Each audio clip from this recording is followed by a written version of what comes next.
स्वागत है आप सबका आज की वीडियो में। आज हम कक्षा 10 की प्रश्नावली 1.4 के प्रश्नों को हल करेंगे।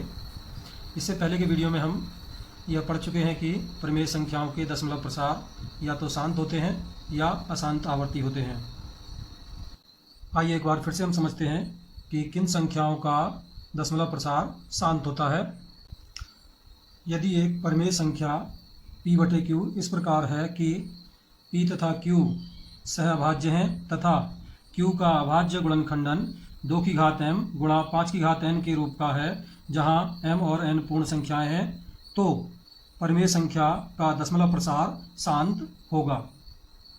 तो परिमेय संख्या का दशमलव प्रसार शांत होने के लिए हमें दो चीज़ें देखनी है इसमें। एक तो ये देखना है कि इनके अंश और हर सहअभाज्य हों, अर्थात इनमें कोई भी उभयनिष्ठ गुणनखंड ना हो।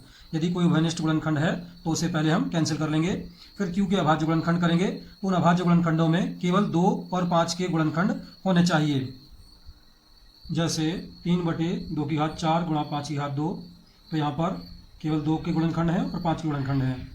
या 7/5 की घात 3, यहाँ केवल 5 का गुणनखंड है। या 11/2 की घात 4, यहाँ केवल 2 अभाज्य गुणनखंड के रूप में है। तो इन सभी के दशमलव प्रसार शांत होंगे।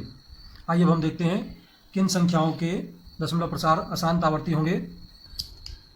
यदि एक परिमेय संख्या p/q इस प्रकार की है कि हर q का अभाज्य गुणनखंडन 2 की घात m गुणा 5 की घात n के रूप का नहीं है, जहां m और n पूर्ण संख्याएं हैं, तो परिमेय संख्या p/q का दशमलव प्रसार अशांत आवर्ती होगा। तो इसमें अशांत आवर्ती कब होगा, हमें इसमें यह देखना है कि जो परिमेय संख्या p/q है उसके हर में 2 और 5 के गुणनखंडों के अलावा अन्य गुणनखंड होने चाहिए, जैसे 4/2 गुणा 7, 3/7 गुणा 11, 10/5 गुणा 11 गुणा 13 आदि। तो यहाँ पर हम देखते हैं इनके हरों में, हालांकि यहाँ पर 2 गुणनखंड के रूप में है, परंतु उसके साथ में 7 भी है। इसी तरह इसमें 3/7 गुणा 11, इसमें 7 और 11 हर में मौजूद है अभाज्य गुणनखंड के रूप में। और तीसरी संख्या में यहाँ पर हर में हालांकि 5 आ रहा है, लेकिन उसके अलावा 11 और 13 भी अभाज्य गुणनखंड के रूप में मौजूद है। अतः ये सभी जो है इनके हरों के अभाज्य गुणनखंड 2 की घात m गुणा 5 की घात n के रूप में नहीं है, तो इनके दशमलव प्रसार अशांत आवर्ती होंगे। आइए अब हम प्रश्नावली 1.4 के प्रश्नों को हल करते हैं। प्रश्नावली 1.4 का पहला प्रश्न है, बिना लंबी विभाजन प्रक्रिया किए बताइए कि निम्नलिखित परिमेय संख्याओं के दशमलव प्रसार शांत हैं या अशांत आवर्ती हैं। तो इसमें हम पहला खंड ले लेते हैं 13/3125। तो यहाँ पर हम अंश और हर दोनों के अभाज्य गुणनखंड करेंगे पहले, और फिर अंश और हर में जो कॉमन गुणनखंड होगा उसे कैंसिल करेंगे। यहाँ पर अंश में क्योंकि 13 है और 13 के अभाज्य गुणनखंड और नहीं हो सकते हैं क्योंकि ये खुद अभाज्य संख्या है। 3125 के अभाज्य गुणनखंड कर लेते हैं हम 5 गुणा 5 गुणा 5 गुणा 5 गुणा 5। तो ये अभाज्य गुणनखंड हो जाएंगे। अभाज्य गुणनखंड करना हम पहले आपको बता चुके हैं, तो पहले का वीडियो आप जाके देख सकते हैं। अब हम इसको घातों के रूप में लिख लेते हैं। यहाँ पर 5 गुणनखंड के रूप में 5 बार आया है, तो हम इसको घात के रूप में लिख सकते हैं 5 की घात 5 गुणा। अब यहाँ पर क्योंकि 2 का गुणनखंड नहीं है, तो आप यहाँ पर चाहें तो हम इसको गुणा 1 लिख सकते हैं, और 1 को हम लिख सकते हैं 2 की घात 0। घातांक वाले वीडियो में हमने बताया था आपको कि किसी भी संख्या की घात 0 होती है तो उसका मान 1 होता है। तो यहाँ 1 की जगह हम 2 की घात 0 लिख लेंगे। अब हम देखते हैं जो हर हमारा है 5 की घात 5 गुणा 2 की घात 0, तो ये 2 की घात m गुणा 5 की घात n के रूप का है, जबकि m और n पूर्ण संख्या है। तो यहाँ पर हम देखते हैं 0 भी पूर्ण संख्या है और 5 भी पूर्ण संख्या है, तो इनके घातांक पूर्ण संख्या है। तो हम कह सकते हैं कि यह इसका दशमलव प्रसार शांत होगा। आइए अगला खंड ले लेते हैं, यह 17/8। तो यहाँ पर भी वही करेंगे, हम अंश और हर दोनों के अभाज्य गुणनखंड करेंगे। तो अंश में क्योंकि यह अभाज्य संख्या है तो इसके अभाज्य गुणनखंड और नहीं होंगे, और हर के अभाज्य गुणनखंड हो जाएंगे 2 गुणा 2 गुणा 2। अब इसे हम घातांकों के रूप में लिख लेंगे, तो 17/2 की घात 3 हो जाएगा, क्योंकि यहाँ पर 2 3 बार आया है। यहाँ पर चूंकि 5 का गुणनखंड नहीं है, तो आप चाहें तो यहाँ पर गुणा में 1 लिख सकते हैं, और 1 को हम लिख सकते हैं 5 की घात 0, क्योंकि 5 की घात 0 का मान 1 होता है। तो यहाँ पर भी हम देखते हैं यह हमारा 2 की घात m गुणा 5 की घात n के रूप का है, जहाँ m और n पूर्ण संख्याएं हैं। यहाँ पर इनके जो घातांक हैं 3 और 0 ये पूर्ण संख्याएं हैं, अतः हम कह सकते हैं कि 17/8 का दशमलव प्रसार शांत होगा। अब हम तीसरा खंड लेते हैं 64/455। तो यहाँ पर हम अंश और हर के अभाज्य गुणनखंड करेंगे। 64 के अभाज्य गुणनखंड कर लेते हैं। 2 गुणा 2 गुणा 2 गुणा 2 गुणा 2 गुणा 2, 6 बार आएगा 2 यहाँ पर। और 455 के अभाज्य गुणनखंड कर लेते हैं। तो ये आ जाएंगे आपके 5 गुणा 7 गुणा 13। अभाज्य गुणनखंड करके आप देख लेंगे। यहाँ पर हम देखते हैं अंश और हर में कोई भी कॉमन गुणनखंड नहीं है। अब इनको घातांकों के रूप में हम लिख लेते हैं। ऊपर हो जाएगा 2 की घात 6 और नीचे हो जाएगा ये 5 की घात 1 गुणा 7 की घात 1 गुणा 13 की घात 1। तो यहाँ पर हम देखते हैं कि हर जो है हमारा ये 2 की घात m गुणा 5 की घात n के रूप में नहीं है, क्योंकि इसमें 2 और 5 के अलावा 7 और 13 भी अभाज्य गुणनखंड के रूप में आ रहा है। अतः हम कह सकते हैं कि 64/455 का दशमलव प्रसार अशांत आवर्ती होगा।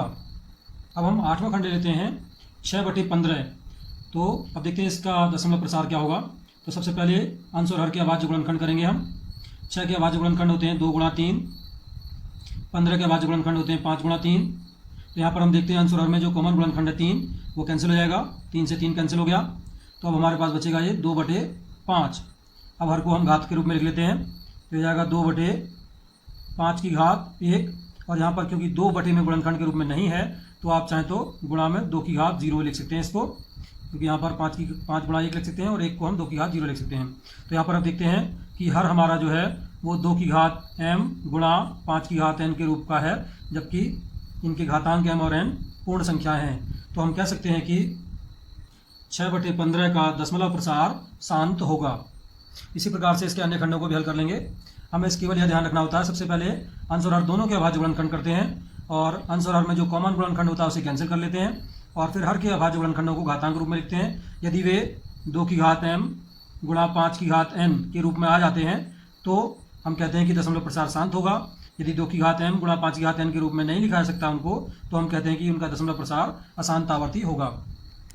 दूसरा प्रश्न है हमारा, ऊपर दिए गए प्रश्न में उन परिमेय संख्याओं के दशमलव प्रसारों को लिखिए जो शांत हैं। तो आइए देखते हैं किन किन के दशमलव प्रसार शांत थे। जो पहला खंड था हमारा 13/3125, इसका दशमलव प्रसार शांत आया था। तो अब हमें इनके दशमलव रूप में इनको लिखना है। तो एक तो तरीका यह है कि 3125 से 13 को भाग करके हम उसे दशमलव रूप में लिख लेते हैं, या फिर एक वैकल्पिक विधि है इसमें हम हर को 10 के गुणनखंडों के रूप में बनाते हैं और फिर आसानी से उसे हम दशमलव में परिवर्तित कर लेते हैं। आइए देखते हैं इसको कैसे करते हैं। हमने प्रश्न नंबर 1 में इसके अभाज्य गुणनखंड किए थे, तो यह आया था हमारा 13/5 की घात 5।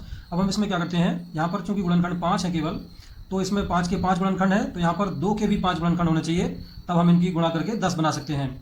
तो हम क्या करेंगे, इसके अंश और हर में 2 की घात 5 से गुणा कर देते हैं। तो ऊपर हमारा हो जाएगा 13 गुणा 2 की घात 5 का मान होता है 32।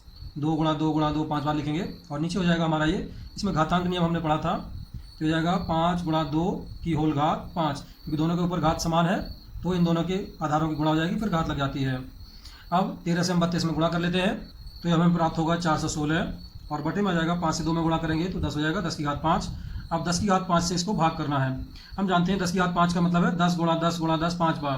तो जब हम 10 से किसी भी संख्या को भाग करते हैं तो दशमलव एक स्थान के बाद लग जाता है, और 10 से जब 5 बार भाग करेंगे तो दशमलव 5 स्थान के बाद लगेगा। तो इसमें 5 स्थान के बाद दशमलव हम लगा लेते हैं, तो 1 2 3 4 5 और अब यहाँ पर दशमलव आ जाएगा।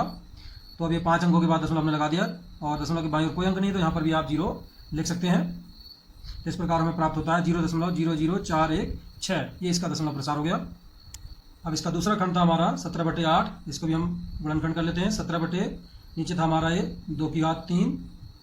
अब यहाँ पर 2 का गुणनखंड 3 बार आ रहा है, तो इसको भी 10 बनाने के लिए हमें 5 को 3 बार गुणा करना पड़ेगा। तो ऊपर नीचे 5 से 3 बार हम गुणा कर देते हैं इसमें, तो ऊपर हो जाएगा 17 गुणा 5 की घात 3 और नीचे हो जाएगा 2 की घात 3 गुणा 5 की घात 3। 5 की घात 3 से ऊपर नीचे हमने गुणा कर दिया इसमें। अब ऊपर हो जाएगा हमारा 17 गुणा 125 और नीचे हो जाएगा ये, यहाँ पर घातांक नियम लग जाएगा, चूंकि इनकी घातें समान है तो आधारों की गुणा हो जाएगी 2 गुणा 5 की घात 3। अब हम 17 की 125 में गुणा कर लेते हैं, तो हमें प्राप्त होगा 21 25 और बटे नीचे आ जाएगा 2 गुणा 5 10 की घात 3। अब 10 की घात 3 से इसको हम भाग करेंगे, यहाँ पर 10 3 बार आ रहा है गुणा में, तो 10 से एक बार भाग करने पर दशमलव एक स्थान के बाद लगता है, और 10 से 3 बार जब भाग करेंगे तो 3 अंकों के बाद दशमलव लग जाएगा। तो 3 अंकों के बाद इसमें हम दशमलव लगा लेते हैं, 1 2 3, तो यहाँ पर आ जाएगा दशमलव, तो होगा 2.125, ये हमारा उत्तर होगा। इसी प्रकार हम अन्य खंडों को भी हल कर लेंगे। आइए प्रश्न नंबर 3 लेते हैं। प्रश्न नंबर 3 है, कुछ वास्तविक संख्याओं के दशमलव प्रसार नीचे दर्शाए गए हैं। प्रत्येक स्थिति के लिए निर्धारित कीजिए कि यह संख्या परिमेय संख्या है या नहीं है। यदि यह परिमेय संख्या है और p/q के रूप की है तो q के अभाज्य गुणनखंडों के बारे में आप क्या कह सकते हैं। तो आइए पहला खंड लेते हैं हम। पहली संख्या है 43.123456789 और यहाँ पर ये समाप्त हो गई है। तो हम देखते हैं यह दशमलव प्रसार शांत है, अतः इसके जो हर होगा, जब इसे हम p/q के रूप में बदलेंगे तो जो इसका हर होगा q, उसके अभाज्य गुणनखंड 2m गुणा 5n के रूप में होंगे। आइए दूसरा खंड लेते हैं इसका।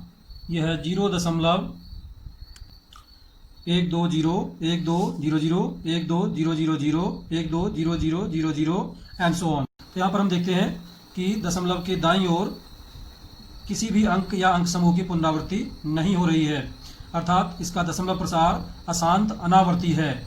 तो हम कह सकते हैं यह एक अपरिमेय संख्या है। अगला खंड है हमारा 43.123456789 और 1 से लेकर 9 तक के अंकों पर बार लगा है। इसका अर्थ होता है कि 1 से लेकर के 9 तक के जो अंक हैं इनकी बार बार पुनरावृत्ति होती है। तो हम देखते हैं कि यह एक अशांत आवर्ती दशमलव संख्या है, अतः इसे p/q के रूप में लिखने पर हर q के अभाज्य गुणनखंड 2m गुणा 5n के रूप में नहीं होंगे। तो इस प्रकार हमारी प्रश्नावली 1.4 समाप्त होती है। इसी प्रकार के अन्य प्रश्नों को भी आप हल करके ज़्यादा से ज़्यादा अभ्यास कर सकते हैं।